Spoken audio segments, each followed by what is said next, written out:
Yo, my friends, Chris Coombs with the Truth in Diabetes. Today is Monday, June 6, 2011. A little bit of an off week for me. I'm attending a training, and so I'm not in front of a computer. So if you don't see posts for me this week, that's why. Speaking of which, the 90-day A1C challenge, I'm not going to have a tip for you this week.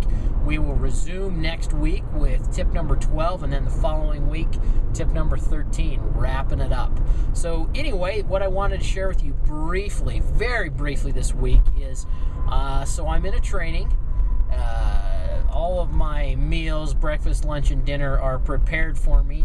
So what do? Well, today wasn't so bad. It was at a cafeteria. I'm up at the University of Utah, and I was able to find things that worked for me as far as my carbohydrates being my fruits and vegetables, protein, which ended up being stir fry and some beans. So not too bad, not too bad. But when you're in a situation like that, sometimes it's difficult to plan ahead. So that is my tip for today. When you're going in a situation like that and you've got unknown, you know, sometimes you can request to be accommodated. A lot of people are down with vegetarians or things like that.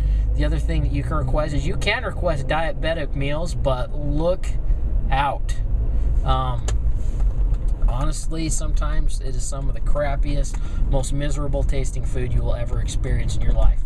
Just gonna say that, go on record with it. But when you start to learn the things that you can eat that aren't gonna screw up your diabetes, life gets a lot better. So if my carbohydrates are my vegetables, I'm not going to screw up my blood sugar by eating vegetables. Fruits, as long as it's low glycemic fruit and you're not overdoing it. So example of a non-low glycemic fruit, I don't know if that's even proper verbiage, but anyway, be like pineapple. If you can overdo it on pineapple really quick. It's one of the tastiest fruits out there in my opinion, but it's also very high in sugar. So anyway, don't overdo it. But anyway, getting back to my tip, planning ahead.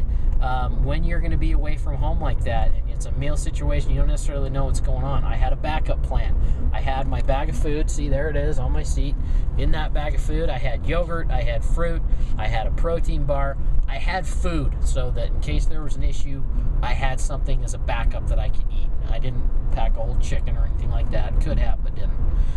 The other thing, a glucose source when you're away from home like that. In case you got a low, you can treat it. And then the third thing, always